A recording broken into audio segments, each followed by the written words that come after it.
Before you say, James, everyone is using the iPad Pro now, this video is useless, I just want to say that not everyone can afford the iPad Pro. And everyone includes me. I'm a broke bitch.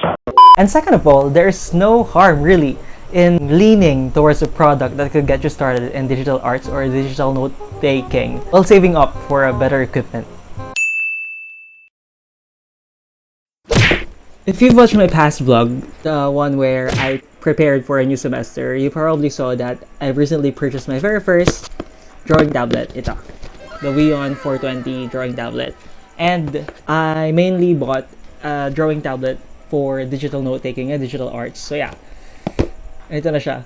I've been using it for quite a while now, approximately 4 months. And because of that, I think it is safe to say it is already safe to judge the quality of this product based on my experiences while using it. Tapos, aside from that kasi, when I uploaded that video, the one that I just mentioned, a lot of my friends messaged me asking if this drawing tablet is worth it or not. So this video is dedicated for that certain topic. And ayun, if you're also planning on buying a drawing tablet soon, then this video is for you. For a little context, here is how I'm going to structure this video. First, I'm going to discuss the specifications of this drawing tablet, the Huion 420 drawing tablet. Second, I am going to enumerate the ways on how I use this specific tablet. Third, I'm going to enumerate then the pros and the cons that I've encountered while using this product. And lastly, is my verdict. Worth it ba itong drawing tablet na ito for its price? And if nakakompensate ba nung low price niya yung quality?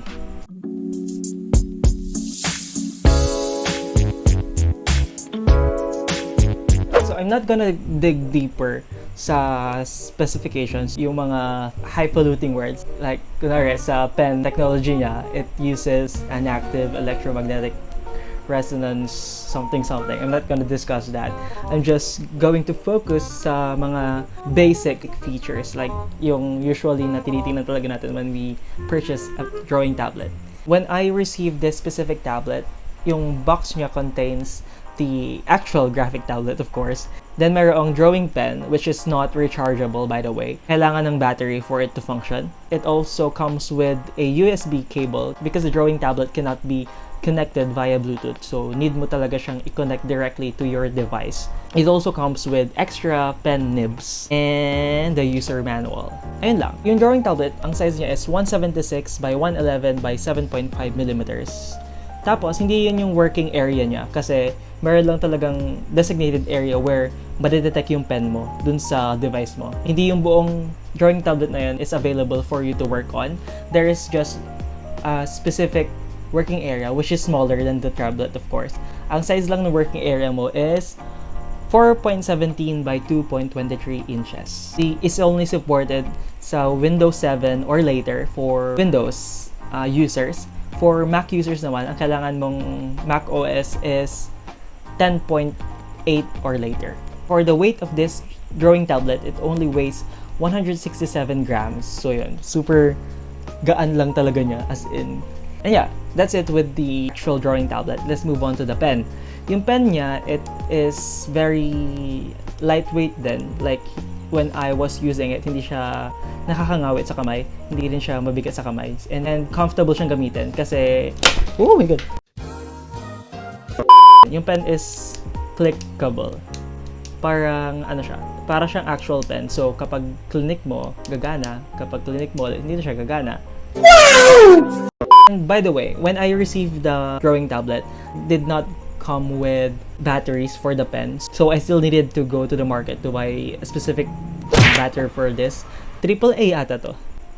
Yeah, AAA. Isang AAA lang naman yung kailangan for this. Anyways, moving on. Ayan, tapos na tayo with the specifications. Let's move on to the ways on how I use this specific product.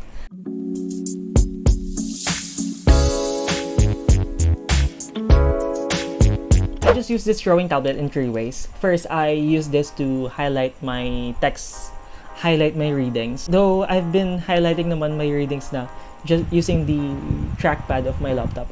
Naging easier lang siya when I use the drawing tablet kasi igaganon mo lang. tapos ma-highlight na. Aside from highlighting readings, I also use it for digital note-taking. Ang app na ginagamit ko for digital note-taking is OneNote. So, free app siya, available for both Windows and Mac. Especially if may mga worksheets na kailangan sagutan, I just import it sa OneNote, tapos doon na ako magsusulat diretso. I don't need to write on paper anymore. Pero may times talaga na kailangan kong magsulat sa paper kasi mas mabilis ako magsulat when I use the traditional paper and pen. And lastly, aside from highlighting my readings and digital note-taking, I also use this drawing tablet for digital arts. I recently just started creating digital arts. I actually wala pa ako natapos na arts talaga. I just use it for quick sketches. Before kasi, parang ang ginagamit ko lang is Photoshop. Pero old version na kasi ng Photoshop yung meron ako sa laptop ko, CS6. And this tablet is not compatible sa Photoshop CS6. Ang kailangan is newer versions ng Photoshop. I'm not sure kung ano specifically yung kailangan na version ng Photoshop. Pero, ayun, hindi pwede yung CS6. So, I asked my friends kung ano yung pwedeng pamalit sa Photoshop where I can still do digital arts, and they introduced this software called Medibang. Free software lang siya. You can easily download it online. Search nyo lang Medibang installer. Tapos sa labas na yun, it works well naman.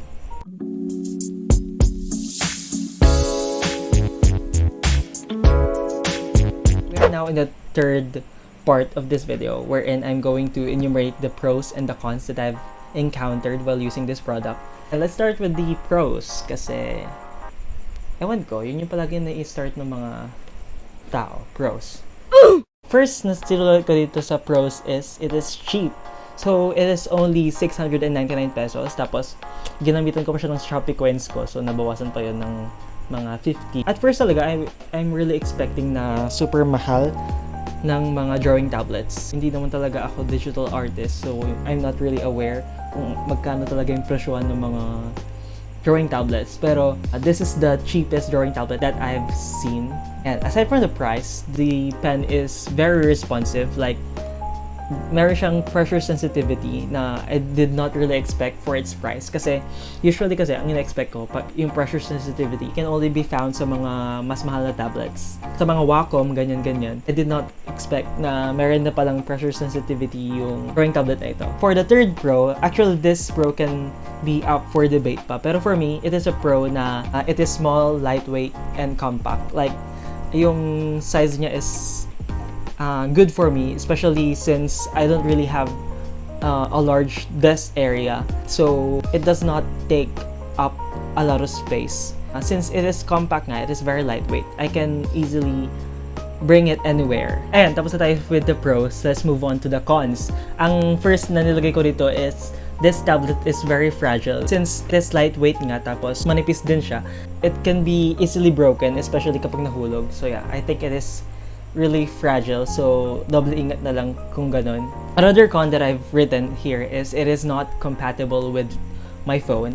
Kasi siya compatible with iPhones, pero I think, as far as I know, it is compatible with Androids. And since I'm not an Android user, it is a con for me. So those are the pros and cons that I've encountered while using this drawing tablet.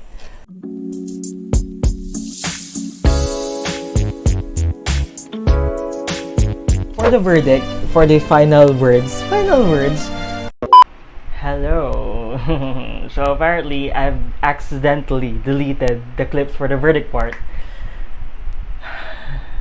I've always been thinking talaga of getting started with digital note-taking, and I think that this drawing tablet is a great way to start, especially if you're on a tight budget like me. This specific model kasi, the Huion 420, was recommended talaga to me by my artist friends. Shout out to Olivia and Shane. Hello. They are actually right about its quality. I feel na yung quality of this tablet is more than what I paid for.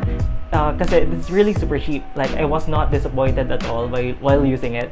Ayun, if you're also someone who is looking for an affordable way to get started with digital arts or digital note-taking, then I highly recommend this drawing tablet. That's it for the verdict. Thank you so much for watching, and I'll see you in the next video.